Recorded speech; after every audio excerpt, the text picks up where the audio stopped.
Okay, in this video we're going to do the replacement of an evaporator sensor in the Fresco compartment. So in this Fhiaba refrigerator you have a standard refrigeration compartment, Fresco compartment with its own independent control, and then your tri-mode drawer down at the bottom.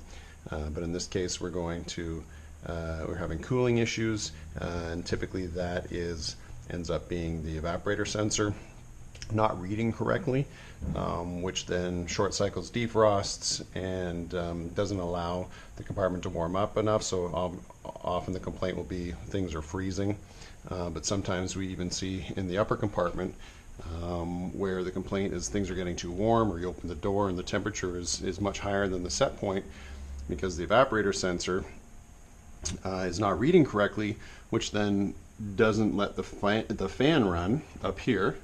And if the fan isn't running, then you're not cycling the air through the evaporator and through the compartment, and the air temperature sensor, which is up here in this corner, actually the temperature rises because you don't have air going across it.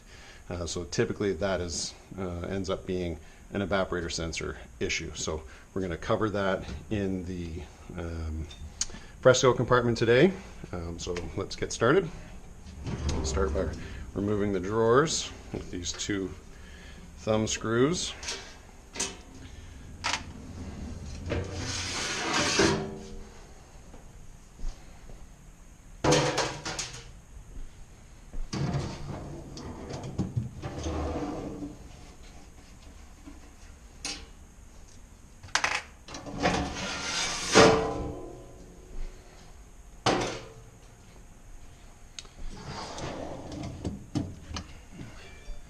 This is our Fresco compartment. So the way this compartment is set up is, obviously we can see we have a fan right here.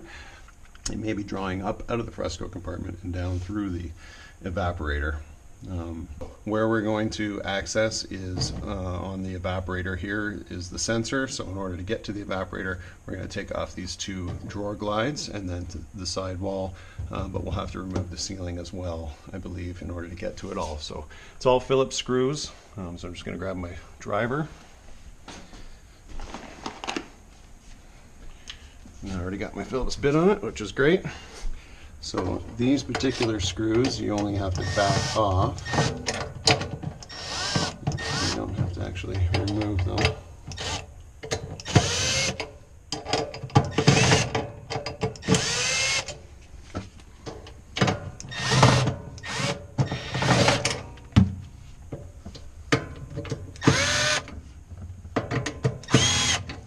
Then we do have to fully remove the back ones.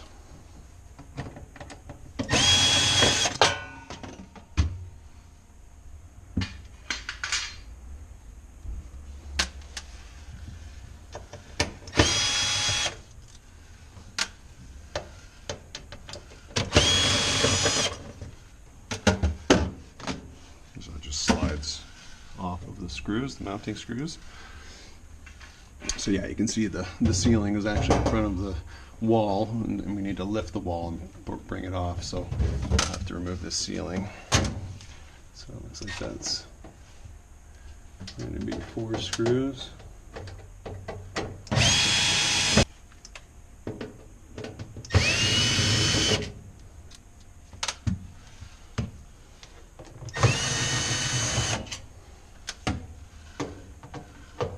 So just support this. So we don't want to come down.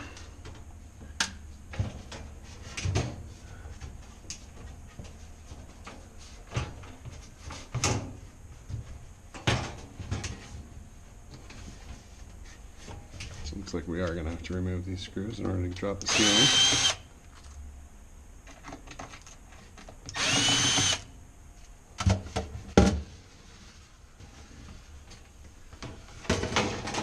So we've got 2 connections for the ceiling, for down here. One's your fan, and the other one's for your lights.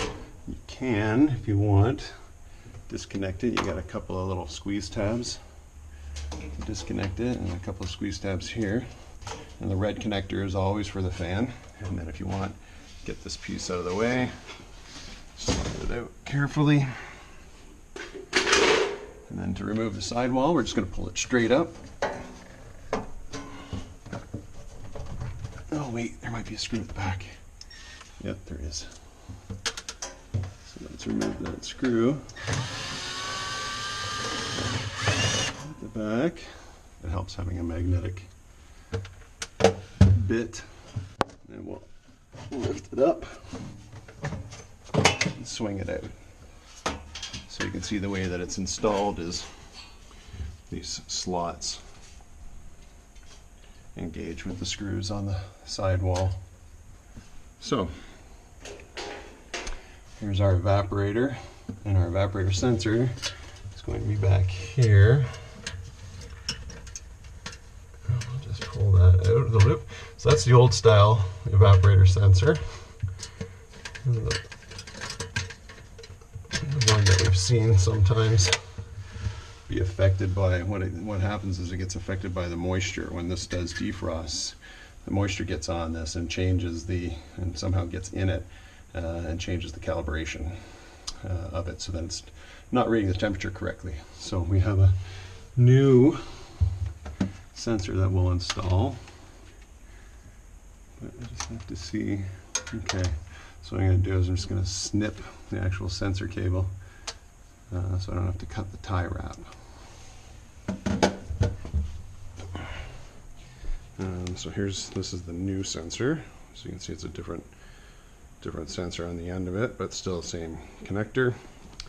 And my snip.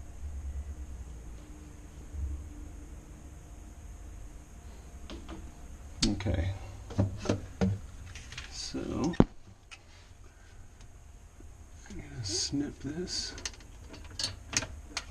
right here. And so the evaporator sensor is always the black connector. So we've got a white, black, and a red. Red is fan, white is air sensor, black is evaporator sensor. That's the one we're replacing. And I can snip that connector out as well. Careful not to cut any other wires while we're at it.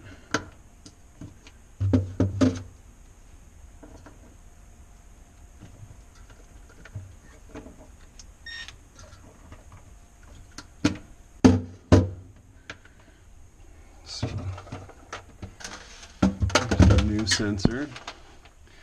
So I'm just going to kind of weave it in around the other wires here to support it. And what you don't want to do is you don't want to have wires in contact with the fins of the evaporator. These are pretty sharp, and over time there's little micro vibrations from when the refrigerator is running, and they could wear through or cut through the jacket of any wire that's in contact with them. So I'm going to feed this down just like the old one was. Down behind the evaporator, and then we'll bring it up and tuck it in. And now this is a smaller sensor head, so we want to be care that it makes good contact with the evaporator. So we're going to squeeze the fins around it. We're going to put it in kind of a different, just between two new fins here. So we're going to tuck that in. Got that tucked in down there, and we'll just wrap it around the wires up here and plug it into the black connector. Make sure you pinch the fins around the new. So here's the new sensor installed. Wires connected. That's the air sensor up there, but at this point, the wires aren't in contact with the evaporator. We're good to go to reassemble, and reassemble is reverse of disassemble.